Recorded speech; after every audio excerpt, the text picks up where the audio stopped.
J'adore ce que le chocolat a fait de moi. C'est grâce à lui que je suis ici et maintenant avec vous. Mon intervention vous laissera, je l'espère, un goût spécial.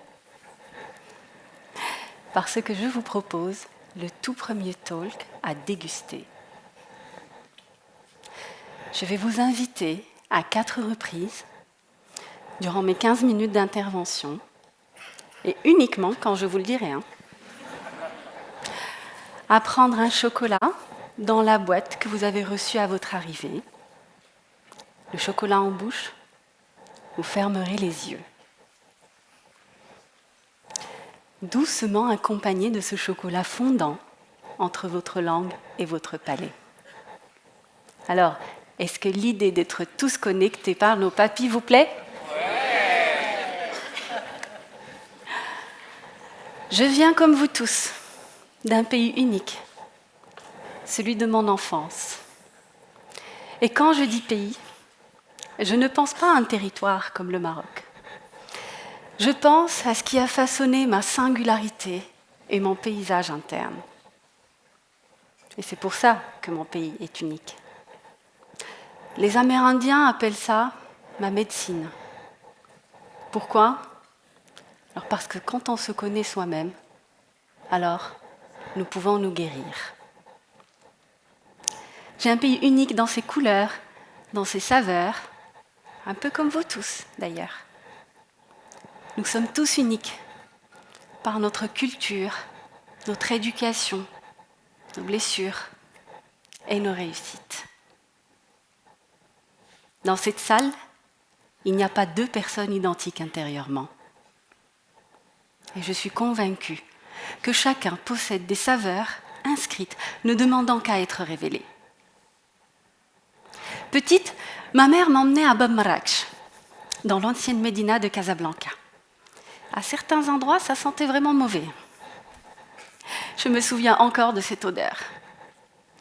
Elle m'achetait une grosse meringue que je n'aimais pas.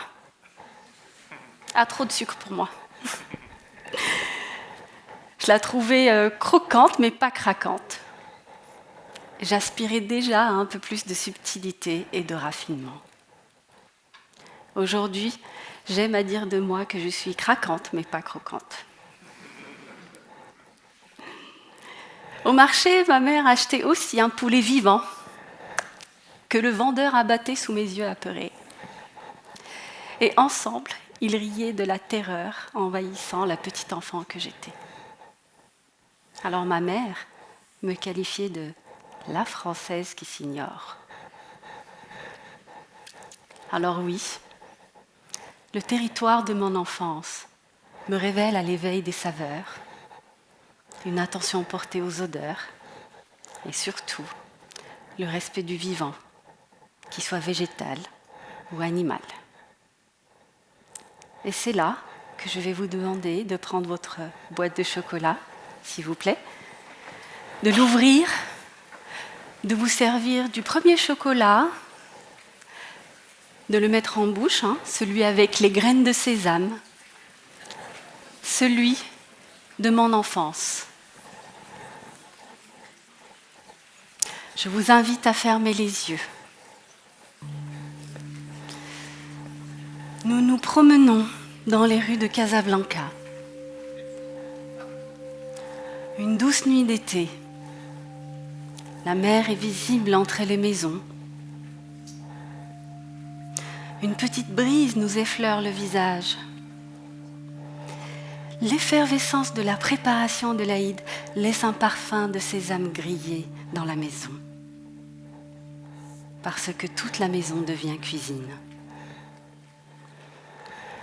Je prends l'air sur mon balcon et je dessine le positionnement de chaque étoile. Je note la date car je sais que je vérifierai l'année prochaine, à la même date, même heure, si les étoiles auront bougé.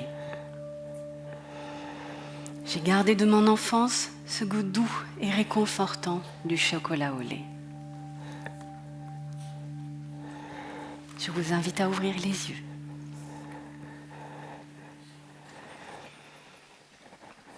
Je n'ai pas grandi du bon côté de Casablanca.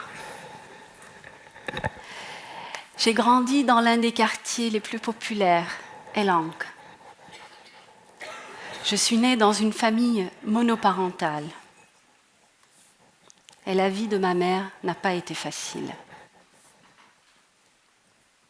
Au Maroc, élever seule 3 filles dans un quartier populaire, c'était un chemin de croix chaque jour. Alors, elle est devenue aigrie avec le temps. J'ai été élevée par 3 femmes, ma mère et mes 2 sœurs, de 20 ans mes aînées. J'ai eu donc 3 mamans. Et 3 mamans pour moi, c'était 3 fois plus d'injonctions.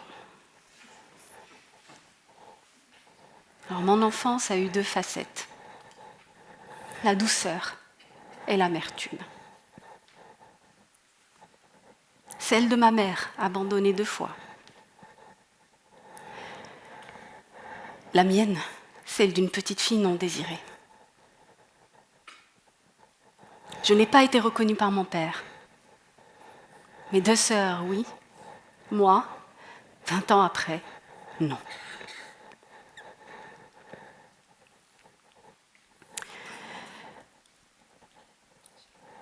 J'ai le même prénom que l'une de mes demi-sœurs, Asna.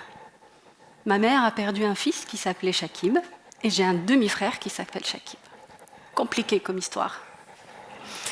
Moi aussi, j'ai mis du temps avant de comprendre. Mais je vous explique. Car il est important de savoir d'où nous venons pour percevoir où nous allons. Mon père a rencontré ma mère. Ils se sont mariés.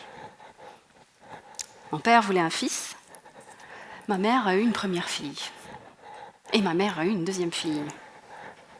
Et ma mère a eu un fils, Shakib, qui est mort à 1 an. Cette mort a beaucoup affecté leur couple.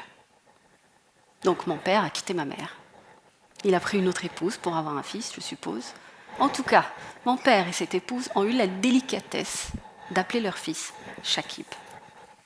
Perso, je trouve ça ignoble. Cette épouse a eu aussi d'autres enfants, dont une fille nommée Asna. Et quelques années plus tard, je ne sais trop pourquoi, mon père est revenu auprès de ma mère. Et je suis arrivée. Et il est reparti, sans vouloir me connaître, ni me reconnaître.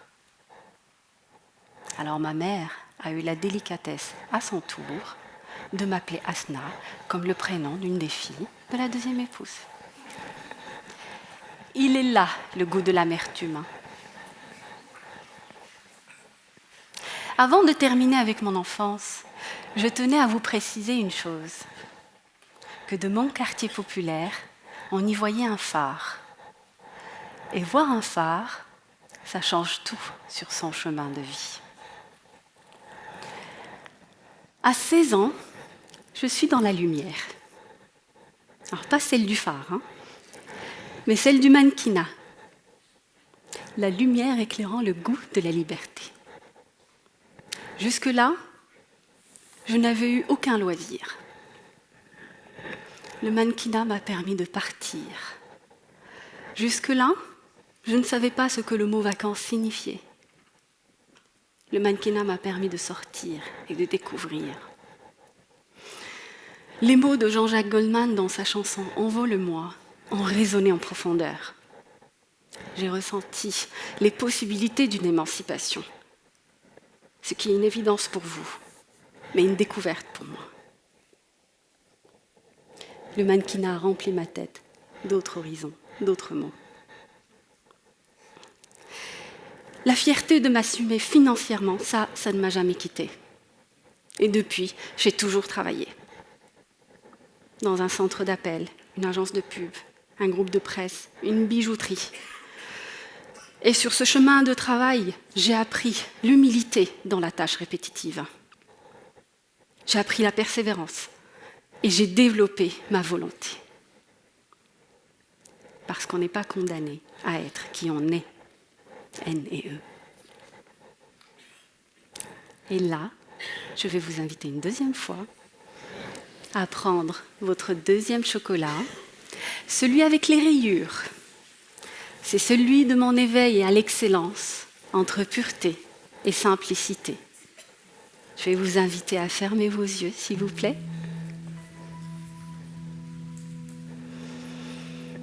Nous sommes dans la boutique Rolex de Casablanca. Vous êtes à mes côtés, car j'y suis vendeuse.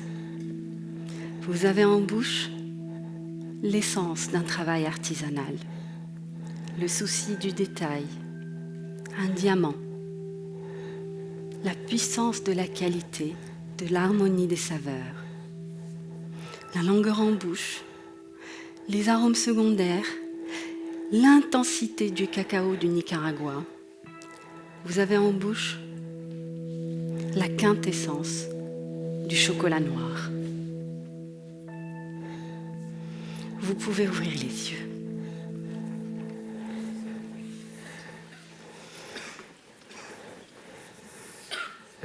Pendant longtemps, j'étais dans l'exigence personnelle que dans la singularité personnelle. J'étais plus sensible au « il faut »,« tu dois »,« je veux que tu ». Mais j'avais l'impression de marcher sur des œufs tout le temps et de contenir le cheval fougueux qui est en moi. Et puis un jour, je me retrouve face à mon coffret de chocolat, me disant « ce n'est pas moi ». Mais quelle est la recette pour devenir soi ? Pour moi, c'est de commencer d'abord par ce que je ne voulais surtout pas. Je ne voulais pas travailler dans un bureau. Je ne voulais pas avoir à gérer un service après-vente. Je ne voulais surtout pas avoir à mentir ni faire semblant. Ensuite, commencer par ce qui compte vraiment, ce qui est essentiel et ce qui vibre en moi. Je voulais travailler le végétal. Je voulais être dans la transformation d'une matière brute. Je voulais être dans l'excellence et le travail des mains. Je voulais avoir un impact. Et je voulais surtout pouvoir exprimer ma personnalité et ma singularité. À partir du moment où vous faites sincèrement cet exercice, finalement, tout devient simple. Et les étoiles s'alignent. D'abord, j'ai rencontré l'amour, Vincent, que j'ai suivi après la vente de son agence à Casablanca. Il a décidé de rentrer en France. Et moi aussi, c'est décidé. Je suis une Française qui ne s'ignore plus. En arrivant en France, je m'émerveille. Ici, tout est possible pour une femme.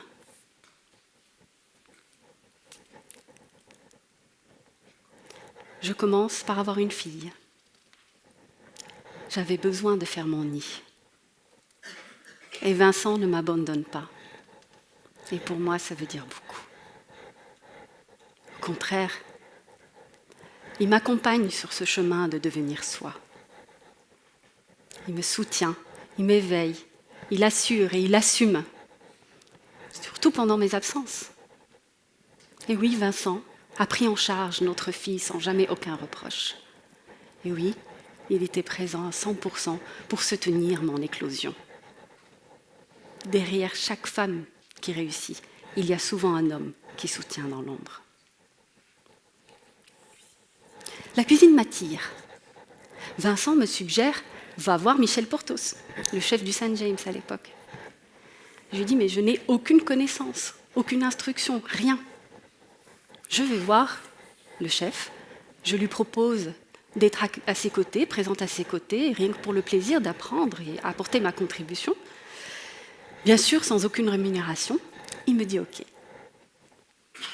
Grâce à cette expérience, j'ai pu entrer chez un chocolatier prestigieux à Bordeaux, toujours pour le plaisir d'apprendre, 15 jours de stage.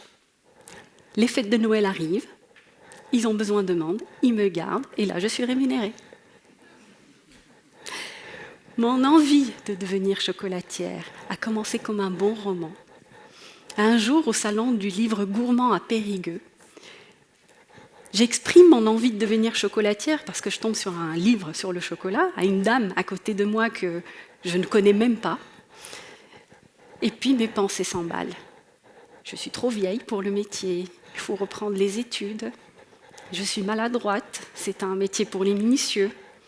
Et là, cette dame, elle m'a dit une phrase que je n'oublierai jamais et que j'aimerais bien partager avec vous.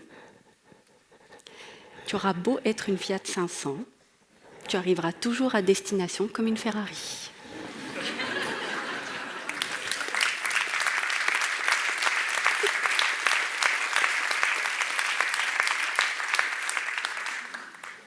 Alors, forte de mes deux expériences, je suis allée comme une Ferrari chez Pôle emploi. Et oui.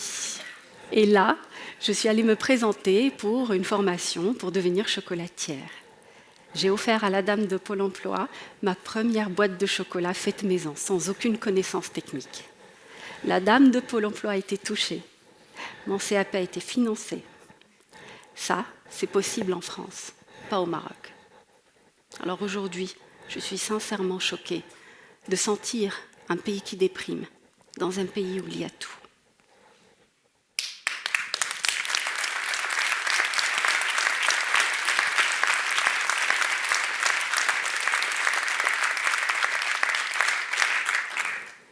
J'ai eu mon CAP le jour où j'ai découvert que j'étais enceinte de mon deuxième enfant.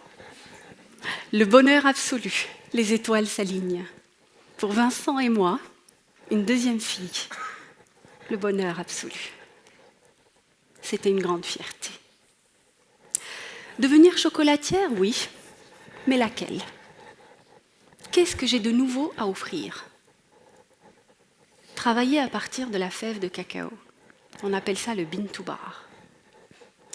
Torréfier la fève de cacao pour un chocolat plus authentique. Mon but, me rapprocher au plus près de la vérité du chocolat. Mais qu'est-ce que je peux apporter qui peut rayonner? Travailler proprement, de A à Z. Créer un business qui fonctionne sur l'excellence et pour autant respecter toute la filière. Alors nous achetons les fèves de cacao 6 fois le prix du marché, ce qui permet aux producteurs de vivre dignement. Et là, je vais vous demander de prendre le 3e chocolat.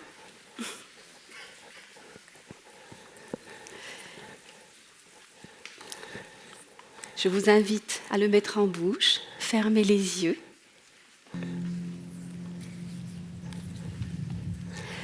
Nous sommes en Tanzanie. Nous nous promenons dans la plantation Chiwa-Chiwa.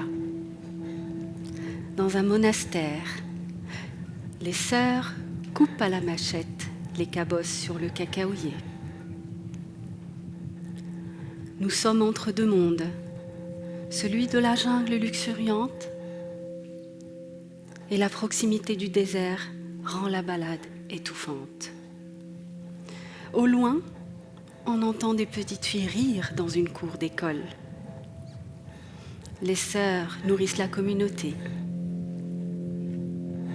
Appréciez la générosité du mariage subtil de la noisette et du chocolat, rendant la dégustation aussi réconfortante que le câlin d'une maman. Vous pouvez ouvrir les yeux à présent. Pourquoi je vous parle d'école? L'éducation des filles, j'en ai fait ma priorité. Et aussi, je me suis engagée à reverser 1 euro supplémentaire par kilo de fèves pour que les sœurs puissent financer les études des filles. Les filles que je soutiens sont à l'école et pas dans les plantations.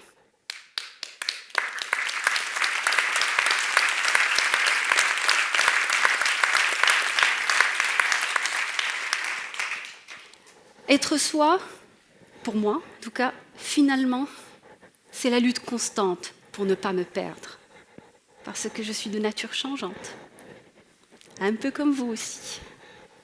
Et pour cause, je travaille à côté du chocolat, qui a une structure polymorphe. Il passe de l'état liquide à l'état solide. Nous sommes tous un peu polymorphes. Oui, rien ne reste figé. Cette phrase « chasser le naturel et revient au galop », Je déteste cette phrase. Tout se transforme, tout bouge. Dans les moments de peine, ce qui nous aide à supporter, c'est de savoir que ça a une fin. Dans les moments de joie, ce qui nous permet d'apprécier, c'est de savoir aussi que ça a une fin. Alors je vais vous inviter une dernière fois à prendre le dernier chocolat, d'en apprécier la singularité, avec comme simple accompagnement votre ressenti, votre vécu. Mon chocolat Mélilo, ma signature, celui qui me représente le plus en ce moment. Ici et maintenant, dans le contentement. Je vous remercie.